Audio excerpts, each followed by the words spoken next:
Alors bandeko na biso nyonso balandi na biso nyonso ya Sangwa Congo télévision ba et tout bazuli bako ya kolanda biso partout dans le monde. Bonjour tout comme bonsoir.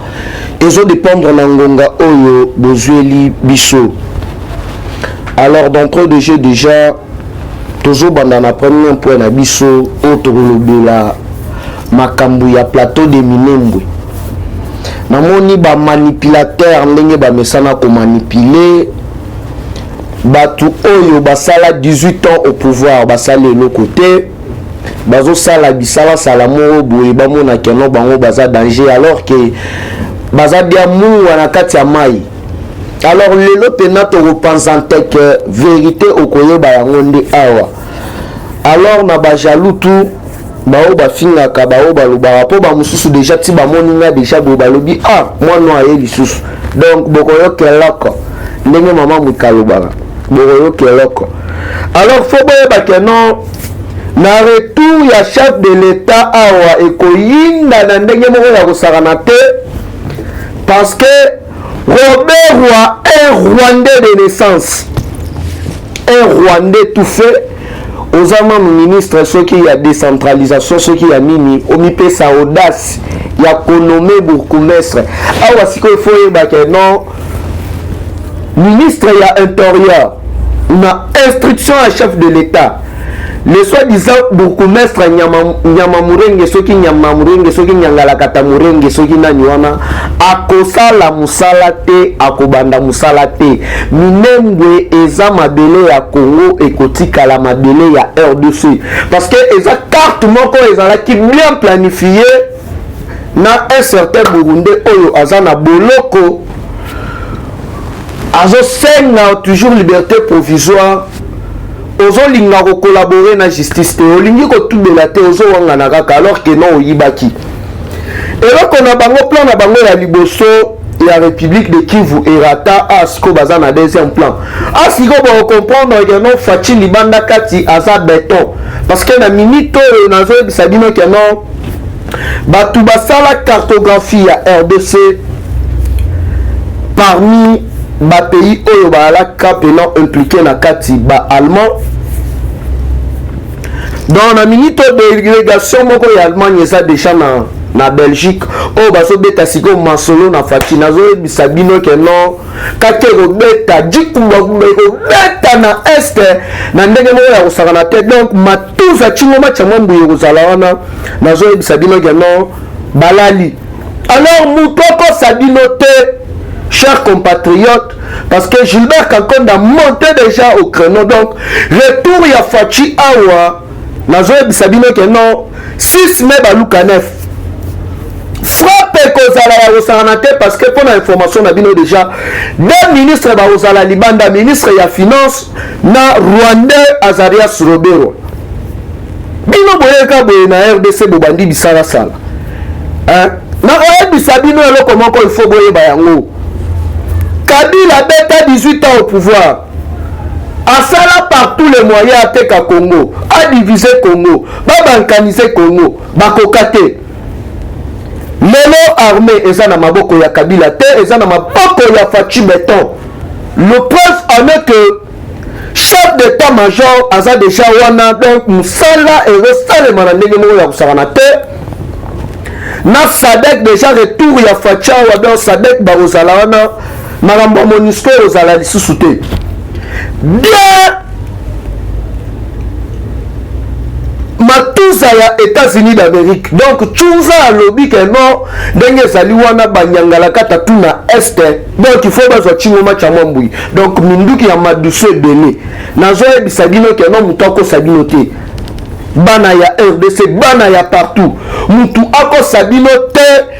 Tout est au contrôle du chef de l'État, son excellence Félix Antoine Tshisekedi Tshilombo. Batouana babeti 18 ans. Bakoti ko bankaniser Congo te. Bakoti côté ka Congo te. Malgré ba contrat na bango o la molili ba signaki déjà pour na ko teka RDC na ba chinois na ba russe. Les preuves en est que pomoni na minito na FCC moto pelingu mbwa apesi mbwa. Pour na nini? Ba chinois comment est-ce que na kati ya parti politique ya RDC bokende korecruter bachinois ezala wapi? Donc PPRD divisé, panique. Donc baki na objectif nini? Bachinois wana bazala bakongolais bapesi bango bakomi bakombe na bango na kati ya PPRD plus de 350 chinois. Donc bachinois to omonaka na bamagasin oyo partout na RDC ezonga nde bazalaka bamembre ya PPRD. Et vérité éclatée au grand jour. Nazoyebisa bino ke non Minembwe eza sous contrôle ya Fachi. Parce que Minembwe eza mabele oyo eza na or ebele, coton ebele, uranium ebele. Yango bamoni ke non Robert abandaki koluka à tout prix à récupérer identification pour pas réussir plan à bango. Alors nous avons dit que non, la carte vient d'être déjouée par Mukwantombo Félix Antoine Tshisekedi Tshilombo. La politique na ya Nikolo, politique na ya 5G oyo aye nango na RDC. Yo mutozo ina Fachi. Bitumba na bisa peuple congolais ezalaki ke no tobenga na ba Rwandais mwana mboka a récupérer mboka ndenge mokonzi na biso Félix Antoine Tshisekedi Tshilombo.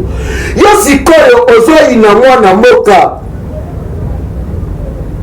ozo préféré batu oyo baya Congo na développé chez bango toyebi te on a botami na ngili na 1956 dit le créement na 1957 papa botama na ngili wapi mutu banda zala honorable Madidi totikala komona te communiqué moko écologique tata mwasi o mwana kasi o yaya o boye akufi rien oza congolais ya wapi mwana na yo abali awa na Afrique du Sud oke kuna obosani Madidi ke italien nationalité camerounaise botika mbriement facha za mwana mboka yo mutozo nyonga onyonga tserolemba Omata, Okita, 370 ans de pouvoir.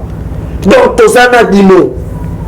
Parce que l'objectif n'a pas été il y a qu'au fond de sa état de droit, qu'au fond de sa démocratie. Alors, nous avons Sabino, retour ya Mokonzi Mboka Félix Antoine Tshisekedi Tshilombo, Djikuba Kubeko Beta.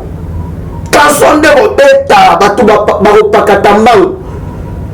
Boyebi makambo elekana na Genève, Congolais a mis sur la en charge. Toyebi sa Fachi to pesio 24 heures. Longola makambo ya Genève wana. Donc awa sikoti azosonga awa makambo teno bajuge nyonso mutu akonome bango eza Fachi. Constitution na bato bakomaka yango ezali ba Belge. Ba Louis Michel na ba professeur mususu ya Université catholique de Louvain. Alors ndenge ezali wana baza déjà na Fachi. Le pouvoir nyonso epa ya Fachi wo. Lelo azosonga awa bazoyebisa bino ke non stratégie ezo changer. Yango bomonaki déjà ambassadeur ya Belgique ake kokutana na Jean-Marc Kabunda babeti masolo ya kati po peuple congolais mobimba basala na alerte.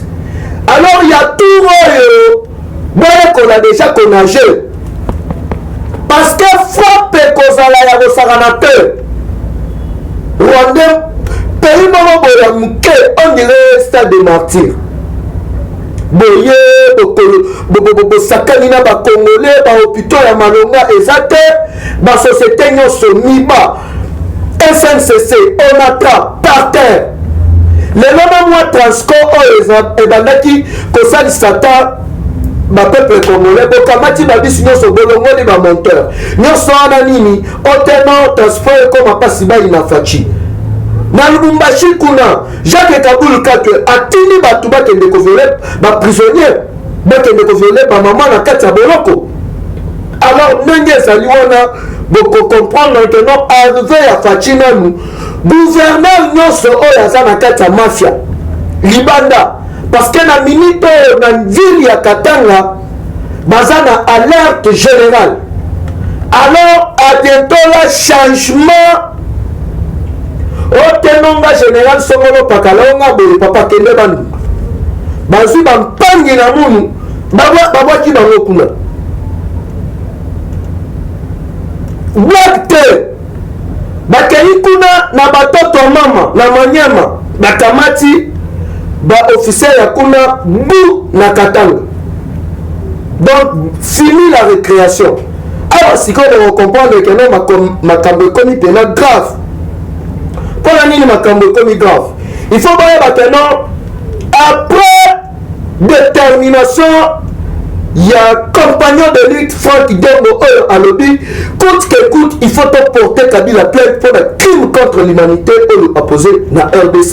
Le bingezo salema ya rosavanate na zoe bisabino que non to dimisanya so waté et ma que même en retour ya fachawa non so to dimisate mtapita ndio mwe bosali disita bosalini le comme karma pas le vérité biso tout aux soutenir karma pas maman est eza salité et là comment ko ya malonga eza kuna te ata pentira pamba kiliba eza te alors ndenge eza na boye ba ke non biso na bino tina lifobo bato bayemba ba bêtise bokanga la bango te pona nini muto bomoni bokanga eza ka karma pas pour le but que non maman aime sa salité bon retour na ngulu et ça quand maman aime beauté parce que ba hôpital nyoso ya RDC ya l'état et le comme malongate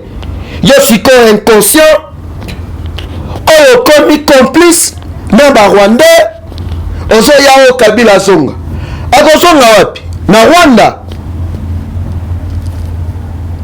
poto monaki awa na bambula oyo utaki koleka Dominique Strauss-Kahn l'air ake na niveau ya États-Unis d'Amérique ancien directeur ya FMI na baaffaire na bango ya viol na madame wana guinéenne andimaki kokolaborer na justice américaine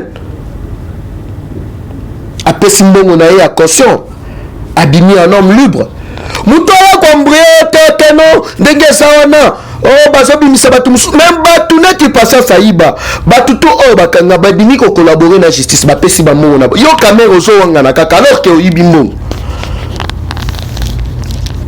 turota mort eza te yango bomoni kulutu Frank Jongo alobi Kabila il faut tokanga ye alors il faut yeba tozokende wapi hein ambassadeur ya Belgique et pas Jean-Marc Kabunda elelisi banguna na ndenge moko ya kosakana te bamususu bakomi obanga recensement ekozala tokende na élection so toutefois koleka na recensement na identification te madili obanga recensement point tokoyeba nani Camerounais nani Sénégalais nani Rwandais nani Burundais tokoyeba yango awa matos ezo ya déjà awa sikoyo terrible révélation Hippolyte Kanambe na niveau ya France asenta mwana batu moko mutoto wa mama Mira Mapenza un mineur à l'âge de 17 ans asenta ye mineur oyo sikoyo mwana oyo abotana Hippolyte Kanambe aza na 20 ans na minute oyo Mira akei koporte Hippolyte Kanambe plainte donc nde toloba na bino Mira aza mpe na niveau ya Belgique donc Mira aza wana aporte Hippolyte Kanambe plainte le ayaki soda bakema na ye aki soda aviola mwana bato atya ezemi awangana siko na minute o vérité éclaté au grand jour donc bango na tambo mwamba boyoka eloko mwana mai akomi kolela o acharnement ya wapi bokosalisa test ya ADN et puis Mira oyo azosenga déjà sécurité na ye na niveau ya libanda malgré aza na exil donc ndenge eza wana likambo kita grave hein Mama Adel Yombo Malula ONG Tukanga na Itubiji. Mewa idara bandundu donc ana moi ONG na vraiment félicitations na musalo zo sala. Nazo ebisabino ke no makamboza ya royinda awa. Chinois membre ya PPRD sala wapi. Donc ça pour na ebisabino ke no to ebisabino ke no système de jeu change jamais. To mo betela bango 4-4-2. Alors leur système de jeu change jamais. Awa déjà retour awa. Onga patati patata oye na mbriema na niveau assemblée nationale aux athées. Pour eloko wana ezo kufa bientôt là. Banda rentrée la vacances parlementaires. Mabunda zo banga ko kende na assemblée nationale. Plénière ezo kotate. Bato wana bazo banga nini? Mutu oyo azo sala intérim. A licencié cabinet mobimba ya Benoît Lomba. Po baboyi ko pesa ye caché. Mais batu oyo waza bandoki. État de droit. Boki mela wapi. Borokima te bisona dino awa. Yango ba comprendre que non mes chers frères. Ba vrai congolais nyoso place aux alliés. Toi porter soutien à Bisso, na son excellence Félix Antoine Tshisekedi Tshilombo. Le vrai Congolais. Batouana baza fouti. Parce que bango babesana ki kosomba moral à batu na mbongo. Alors oyo bango babandaki koyiba. Donc bazo s'en charger kaka na ba famille na bango. Mais peuple congolais en général, la jeunesse congolaise par terre. Combien de misala bobo créer là ba jeune? Awa sikoyo bozo mona ba investisseur bazo la na fachi mulongo ya sono bawo tikela na kota ya lobi tikela ni pitisha ni ngam ni patane na fachi beton. Donc ozo mona que non awa na zo ibiso ba investisseur bakoya na ndenge moko aliboma. Sikoyo bino batu bobandaki koloba o bakoya te o boye na boye soni eza pona koyebisa bino ke non ti facha voyage akendaka kobeta billard te akendaka teka bajoueur te akendaka kobina mbeya te mais akendaka mpona intérêt ya peuple congolais bosali 18 ans au pouvoir ataka ya manzanza botongi te ma stade kaka ya pamba oyo ya bala ta ba stade ya basket botongi yango combien ozoya lisusu awa tena raye chevaux na ya azanga muwo majimu mwe muwo majimu est mobimba sous contrôle ya Jacquemaine Chabani ngobila ozosala musala te mbongo akini bopeto oyo bapesa yo yebake no bakokanga yo sal bourgmestre oyo azosala musala bien merci yangalema na bourgmestre yansele bourgmestre Jacob bango bato bazosala musala le reste mbongo ekendaka wapi bourgmestre oyo azosala musala donc chaque jour bato bazokombola balabala bourgmestre bien merci yangalema le reste bambongo na bapoche komela babière kolia bakabri yo il faut yeba keno ndenge ezali wana bakokanga yo il faut bimisa mbongo ya kini bopetu donc aleneyaka boyo se retrouver gouverneur tala sangu ndenge ezalaki salite donc tokobeta émission moko spéciale totambola commune par commune donc d'ici déjà fin du mois tokobeta tournée ya bacommune nyonso mpona kolakisa sikoyo keno ngobila azosala musala te zandu salité, poubelle, partout. Bongo ya King Bopeto, tche yango wapi.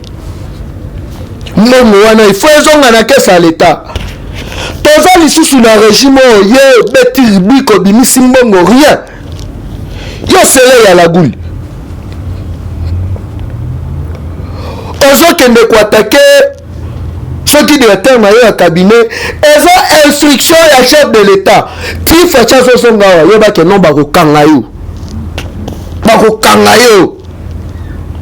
Donc bato wana muteme suki déjà bakabali na bango nyonso baplan na bango tout na mai bazoyeba sikote babandela wapi basukela wapi milembo yango wana oyo balinga basala manevre te no bourgmestre Fachi alobi makambo wana nalingi koyoka yango te yo Robert wa zelanga na retour na ngai yo pesa nga nanu ba explication. Donc akozala libanda ndenge moko na Celestin Tunda ya Kasende yo moni Congo Rwanda omoni yango Rwanda oyo boyibide bamango pendant 18 ans bosali na bino rien botika Fachi travailler gratuité ya enseignement yango oyo na baprovince nyonso banzele ezotongama bahôpitaux etongami church bana ya basoda oyo babandaki kobatela Kabila bazofanda na se Fachi ayeba ba ezongi accès na soins de santé banzela partout. À bientôt là éclairage public na Kinshasa mobimba. Alors pour comprendre que non makambo changer, il faut que non na instruction ya Fachi Béton, Fachi le roi, empereur Fachi. Téléphone nyonso na Congo et kozala identifié. Donc chaque fin du mois mutu nyonso robanda repesa 0,17 $. Tous les téléphones, tous les numéros, il faut ezala wana. Toyeba nani asololaka na nani, nani atindaka nani. Oh, makambo changer te. Makambo changer. Promesse ya Fachi alobaki gratuité dès que nana za na bokonzi gratuité ba prisonnier politique nyonso libanda. Non, c'est Kabila qui est riche. Kabila mutayaki na gratuité. Kabila mutabimisaki ba prisonnier na boloko. Awa siko boro yokana mukanda avant fin de l'année dit kapé na zobima. Siko boro yeba robimela nini? Hein? Chef d'état-major na Katanga. Hein? Bosuki. Combien de bateaux baza ba innocent bazo purger kuna? Awa dossier moko na moko bazolandela ngo oza prisonnier osalaka nini 5 témoins faut basala wana ba témoigner asala nini ba enregistrer non ba prisonnier nyonso plus que ça ba téléphone na prison tous les téléphones nyonso ya RDC osala identifié et puis to banda refuta ba taxe nyonso wana eza pona nini eza kaka na cadre ya lutter contre la corruption na ba nyangala kata oyo ya FCC oyo batindaka batukuna babanda consommer toujours trouble na esa mboka pona koboma batoto ya mama chaque fois oyo ya tour oyo nazoyebisa bino ke no bokosi déjà lisusu sous instruction ya chef de l'état ba ordonné na ministre ya intérieur après sa instruction na général ya FCC oyo Kasongo à partir ya 17h au taxi au voiture personnelle papa minda ya kati ezala ya kopela pour makambo ya kidnapping donc abukia minda ezala ya kopela ozala nani soki opelisi minda te ungukamate nyonso wana eza mpona koyebisa bino ke non baplan nyonso oyo FCC atiaki en place ezali de jouer stratégie ya liboma. Alors makambo ezali bien bozala poser ata 1 centimètre ya mabele na biso ekokende te et puis okotika la kokende te toza bomoko toza ekolo moko toza na passeport moko équipe nationale moko. Alors mutu ayela bino tribalisme te mutu ayela bino intimidation te congolais nyonso vrai congolais alela na ye Fachi na ba province nyonso balela na bango Fachi balobi bango na Fachi 370 ans 370 nazoyebisa yo mutozo nyonga na yo mutozo finga na yo nani atini yo lande mission na biso donc eza mpona koyebisa bino ke no masolo eza bien ntoko sayo na makambo ya milembo te biso toza déjà na front même moral na parti même moral na Fachi Beton donc tozali wana tout kona boti na mwisho toza na bango tina suka tujina butini kundekelu. Alors moi la colis numéro na nga est toujours le même plus 243 89 784 33 42 plus 243 89 784 33 42. Big up dans le prochain numéro Fachi Beton Oboni Fachi Mela Javel Okoyo Kelok. Big up dans le prochain numéro.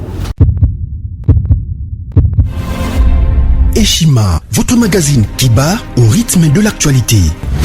Retrouvez la nouvelle édition. Exclusivité, Janine Mabunda Lyoko, femme d'exception. Première femme congolaise à accéder par vote à cette citadelle imprégnable. Depuis la démocratisation de la RDC, avec l'organisation des élections générales, aucune femme n'avait occupé un poste de si haut niveau. Plusieurs fois diplômée des grandes universités, élue 2 fois députée nationale, celle qui détient la police de débat à l'Assemblée nationale ne fait pas dans la demi-mesure. Janine Mabunda, un bilan élogieux et des résultats probants. Plus d'1 an après son élection historique, Eshima Magazine revient sur les bilans de la présidente de la Chambre basse du Parlement congolais. Une administration efficace grâce à l'amélioration des conditions de vie et de travail du personnel, des réalisations législatives à foison, soutien financier aux provinces touchées par la crise sanitaire de Covid-19, accompagnement et encouragement de l'entrepreneuriat des jeunes, la loi de protection des peuples autochtones et promotion des droits des personnes vivant avec handicap, dur à cuire et intraitable pour le bien des élus, un bilan à mi-parcours plus qu'élogieux. La présidente de l'Assemblée, Janine Mabunda Lyoko, restera assurément un modèle de leadership congolais. Retrouvez également l'interview exclusive de la présidente de l'Assemblée nationale. Focus, Barnabé Mwakadi Mwamba rend grâce à Dieu pour sa nomination comme directeur général à la tête de la DGI.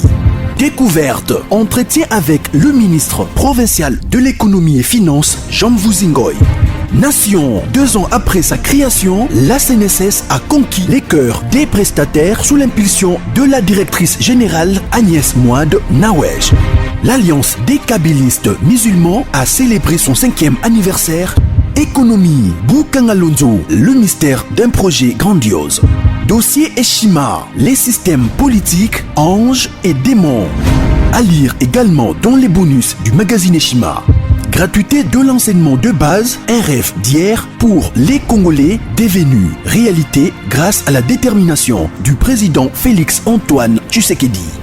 Sonas, Lucien Boniemé et Kofo redynamise le leader des assurances. Marie Tumbanzeza, une nouvelle image de la diplomatie congolaise. Retrouvez l'intégralité du magazine Eshima dans les kiosques. Eshima Magazine, un nouveau standard d'information.